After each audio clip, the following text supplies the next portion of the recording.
Bienvenue sur l'Expression Com, le portail de la communication et du management. Sa bouteille verte et sa capsule jaune impriment l'identité de la marque. C'est une marque dont on pourrait croire qu'elle vient des Antilles, d'Haïti ou de Hawaï, mais non. Elle est autrichienne. Pago ferraille sur le marché très bagarré des jus de fruits, avec comme promesse du 100% naturel et une sélection drastique de ses fruits. Avec la complicité de l'agence Born to Run, elle a lancé cet été une nouvelle campagne sur le concept de la pagologie. Nous recevons donc Michiel van Wersch, directeur général de Pago, et Marie Castel, directeur général de Born to Run. Bonjour. Bonjour.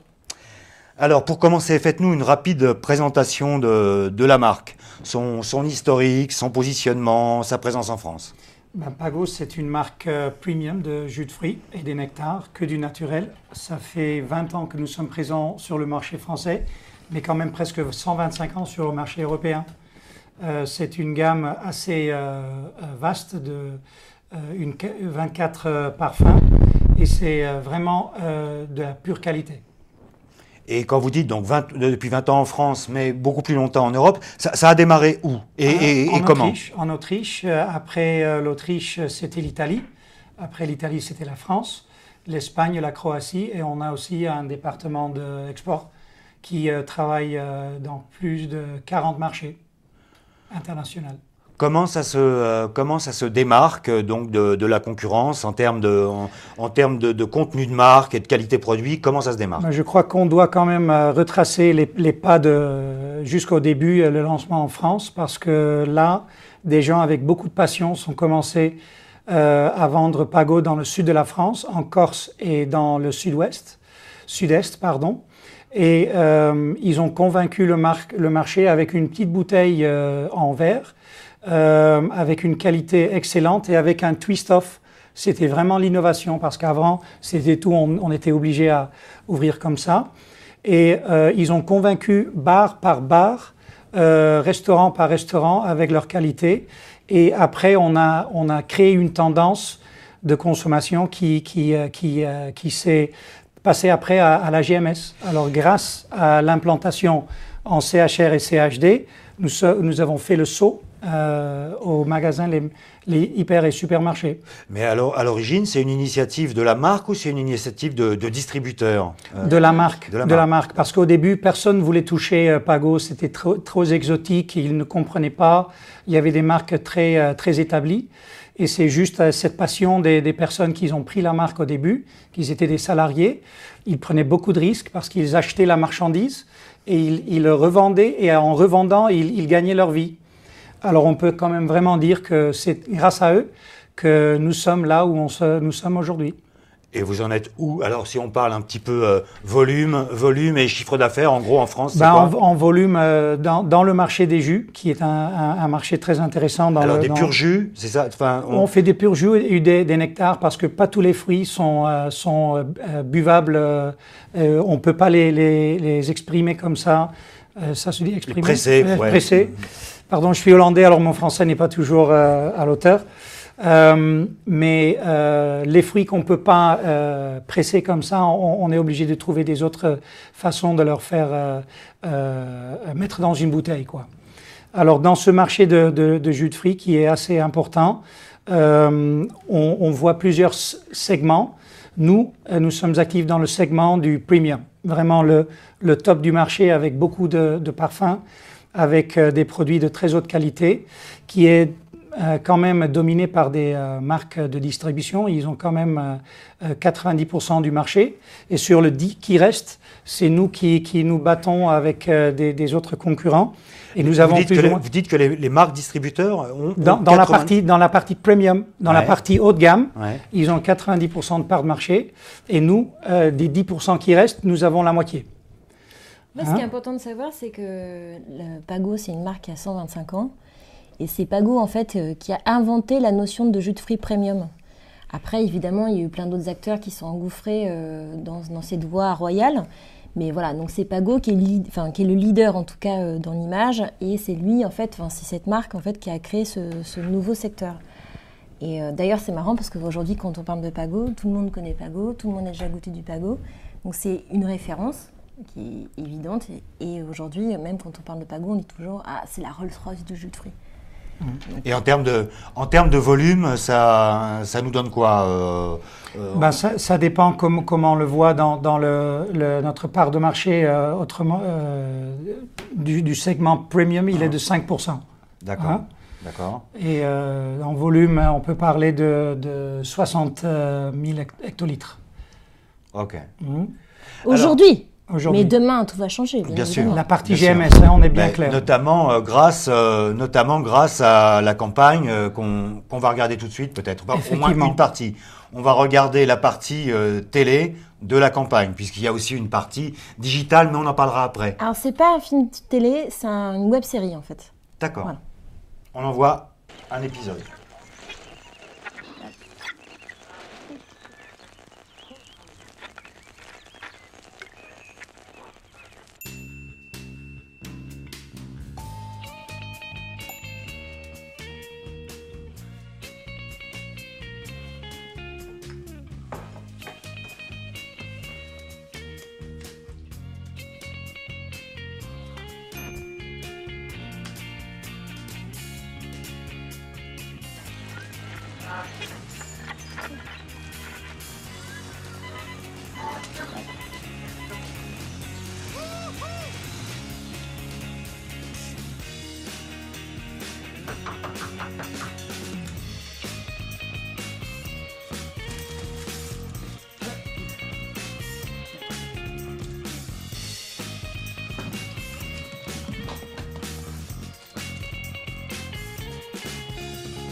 Bon, eh ben moi, ma première réaction, c'est de dire que ça m'évoque un univers plutôt californien qu'autre chose. Est-ce que voulu ou pas, j'ai l'impression de me situer quelque part à Hawaï ou en Haïti quand je vois ça.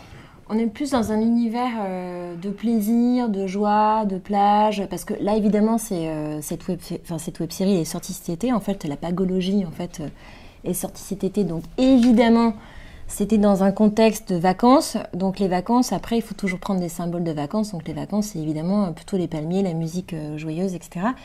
Donc, évidemment, c'est cet univers plutôt des vacances, pas l'univers californien. Et voilà, on est dans un univers plutôt de plaisir, de gourmandise, positif et très de joie, de sympathie, d'échange. Ce qui est important en fait de raconter en fait pourquoi on en est arrivé à la pagologie, c'est qu'en fait quand Pago est venu nous voir, il nous dit voilà aujourd'hui donc Pago c'est une marque qui est connue mais qui est connue souvent en fait en CHR, donc café, hôtel, restaurant. Et en fait, ça fait 2 ans en fait qu'on est en train d'installer en fait et de faire évoluer en fait notre réseau de distribution. Et aujourd'hui, on est en vente partout en grande distrib. Même nous n'y croyons pas. Mmh. Et en fait, et d'ailleurs, ils ont aussi fait évoluer en fait les bouteilles dans le sens où avant on connaissait uniquement la petite bouteille de Pago et maintenant il y a le grand format. Elle était en 20 ou 25 centilitres. 20 centilitres. Elle est passée en 50. Ça, c'est 3/4 de litre. Oui. 3/4 de litre. Oui. Mais est-ce que la grande distribution, justement, elle vous demande pas de faire des plus gros volumes? Oui, ils demandent toujours des plus gros volumes parce qu'ils gagnent très bien leur vie avec Pago. Alors, plus ils en vendent, plus ils vont gagner. Mais nous sommes là-dessus, hein, comme Marie a bien dit. Après le CHR, nous avons attaqué le CHD et en même temps la GMS. On peut vraiment dire que partout en France, vous trouverez du Pago dans les meilleurs établissements. Et ce qu'on veut maintenant, que nous sommes présents physiquement sur tout le territoire français, c'est effectivement, avec Born to Run, de mettre la marque à l'auteur de la distribution. Alors, on a vraiment besoin et envie de communiquer sur tous les points forts de notre marque qui sont quand même... On a des choses à raconter. Quel était le point de départ de la collaboration entre Pago et Born to Run? Ça s'est fait comment et sur quel était votre problématique, votre questionnement à vous? Alors, la problématique initiale, en fait, c'était, voilà, donc Pago est une marque qui est connue, qui a une notoriété assistée, en tout cas, qui était extrêmement positive. En notoriété spontanée, c'était assez maigre. l'objectif était de faire connaître en fait aux consommateurs que Pago en fait était vendu dans la grande distribution. Donc nous, notre enjeu était d'abord de remettre en fait aux esprits en fait des gens que Pago existait. Parce qu'en fait, quand on parle de Pago, la petite bouteille verte, etc., tout le monde se dit « Ah mais oui, Pago, j'en ai déjà bu, une terrasse de café, etc. » Ça évoque les vacances. Mais en fait, personne n'allait, en tout cas, dans un grand magasin, je sais pas, chez Franprix par exemple, chercher une bouteille de Pago. Bon, l'objectif en fait de cette campagne était de remettre vraiment Pago au cœur des esprits et ainsi d'inviter en fait tout le monde à aller chercher un Pago dans un Franprix. Ce qui est intéressant en fait par rapport à cette problématique, donc qui était une problématique de notoriété, c'est qu'on avait un budget média faible. Oui. Raisonnable. Moi, je dis modeste. Quelquefois, on dit raisonnable. Raisonnable. Mais de cette contrainte, en fait, on a aussi fait une valeur ajoutée. C'est-à-dire que Pago, il y a un principe qui est très fort, une valeur ajoutée qui est très forte, qui existe dans son ADN, c'est qu'en fait, tous les gens qui goûtent un Pago, ils adorent le Pago. C'est comme, je sais pas, quand on boit une première gorgée de Krug, c'est pour toute la vie. Bon, voilà, c'est pareil. Donc, Pago, en fait, l'idée, c'était de regagner, en fait, le cœur des gens, de regagner, en fait, cette relation avec les gens. C'est pour ça, en fait, qu'on a inventé, en fait, la pagologie comme un art de vivre. Comment on en arrive au concept de pagologie et qu'est-ce que ça traduit ? Alors, pagologie, en fait, c'est né de trois enjeux, en fait, qui étaient d'abord, il fallait émerger, parce que la concurrence, en fait, elle est très large. Parce que, comme les réseaux de distribution, ils sont multiples, forcément, les concurrents sont multiples. C'est-à-dire que quand on va, en fait, à une terrasse de café, le concurrent, ça peut être aussi, ça peut être un Joker, par exemple, mais ça peut être aussi un soda. C'est pour ça que la concurrence est large. Quand on va en fait dans un grand distributeur, par exemple, les rayons sont extrêmement gigantesques. Il y a des références incroyables en fait de jus de fruits. Donc pour que la consommatrice ou le consommateur s'y retrouve et choisisse, il faut vraiment avoir eu en tête et envie de choisir ce jus. Donc il y avait un problème d'émergence. Le deuxième problème, en fait, c'était de défendre l'ADN et le territoire de la marque. Parce que, encore une fois, avec, Pago n'avait pas pris la parole en fait depuis longtemps, donc il fallait recréer en fait un univers, recréer en fait le territoire de communication. Et en fait, il y a un troisième enjeu qui était aussi de communiquer en fait à des fans qui étaient quand même assez existants, de leur faire connaître aussi toute la largeur de la gamme et de leur faire connaître aussi, de multiplier les moments et les lieux de consommation. Voilà. Oui, parce qu'en termes de gamme, c'est combien de références On a 6 formats et 24 parfums en total. Alors, on a quand même quelque chose pour tout le monde. Okay. Avec des innovations tous les ans. Oui. C'est une... Après, en termes de stratégie média, on cherche quelle cible et donc on travaille quel support ? En termes de stratégie média, elle suit en fait la pagologie, c'est-à-dire que la pagologie, c'est comme un programme de vie en fait. Donc on invite les gens à partager un programme de vie où tout est positif, c'est naturel, on se fait plaisir. En fait, on invite les gens à déguster, découvrir des parfums qu'on peut goûter le matin, un petit déjeuner gourmand, le midi en terrasse avec des copines, le goûter avec la maman et son enfant parce qu'elle veut lui donner le meilleur, en tout cas du jus de fruits, et le soir, un cocktail avec ses copains. Donc c'était ça en fait qu'il fallait raconter, c'était raconter en fait un art de vivre, à vivre au quotidien et à partager. De fait, les choix médias ont été, dictés par deux partis pris qui étaient communiquer en fait auprès des fans, des inconditionnels de Pago, et quand on est un inconditionnel de Pago, tout d'un coup il y a une force incroyable. Et le deuxième point, c'était évidemment d'être au quotidien, au plus près du quotidien des consommateurs. Donc évidemment, c'est un écosystème digital avec du Facebook, Twitter, Instagram, Pinterest. Et on a aussi fait une web-série en fait pour raconter et pour mettre en scène en fait cette pagologie, il y a une campagne presse dans TGV Magazine et après on a fait du live avec des événements et des partenariats, notamment avec Paris-Plage. Paris-Plage, oui. Voilà.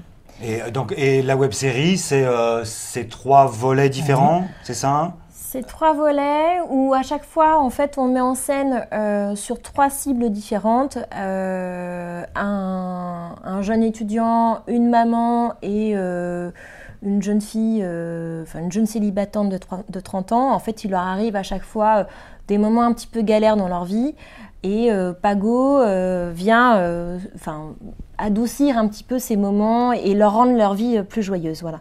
On n'est pas dans un univers à la concurrence, par rapport à la concurrence, on va être dans des moments nerveux où on va leur promettre un épanouissement sensuel et sexuel. Là, on est vraiment, je dirais, au plus près de la vie des gens. On ne va pas leur surpromettre quelque chose. On est une marque Pago, on est une marque adulte, on leur parle comme à des adultes. Mais cette web-série, on communique où pour savoir qu'elle existe? Comment on draine le public? Sur Facebook et via en fait des échanges avec des blogueurs et peut-être l'année prochaine d'autres médias. Et dans le temps de la campagne, ça a été lancé quand et quel est l'échelonnement dans le temps? Alors la campagne, en fait, c'est même pas une campagne, on peut appeler ça un programme de communication. En fait, on a commencé début juillet. Oui.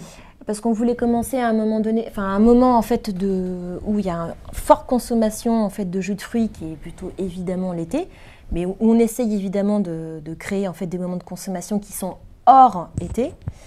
Et donc ça a commencé en juillet et puis voilà, tous les jours en fait on communique à la fois sur la page Facebook, sur la pagologie. En fait, la pagologie nous permet en fait de communiquer tous les jours sur le sujet. Est-ce que c'est donc pagologie, concept uniquement en France ou bien est-ce que ça peut s'exporter? Chaque bonne idée peut s'exporter, mais pour le moment, c'est une campagne française. D'accord. Oui. Sur la collaboration, donc Pago, Born to Run, c'est une première ou pas? Ça s'est fait comment? C'est une première, c'est pour la vie. Oui, c'est une première. Et c'est pour la vie. Il n'a pas confirmé. Non. Nous sommes très contents. Parce que ce qu'on cherchait, c'était justement une petite agence, mais avec beaucoup d'expérience, avec des gens avec beaucoup de passion pour les marques et la nôtre. Et c'est vraiment très réconfortant de voir des autres personnes qui sont tellement occupées de ta marque comme tu l'es à ta place, non? Qu'est-ce que vous avez comme remontée tangible, comme élément d'appréciation, on va dire, bonne affaire? Entre nous, vous dites tout sur la pagologie. Par rapport aux résultats depuis début juillet. Oui, on a eu beaucoup de commentaires. En termes de fréquentation, la web-série, en termes de... Alors, c'est pas la web-série qui a drainé le plus de résultats, c'est vraiment l'ensemble de toute la communication. Et d'ailleurs, en fait, on peut le retrouver par exemple sur l'activité de la page Facebook. Ce qui est assez étonnant, c'est qu'en nombre de fans, ça a été multiplié par 3. Et là, je mets un énorme warning en disant que nous n'avons acheté aucun fan.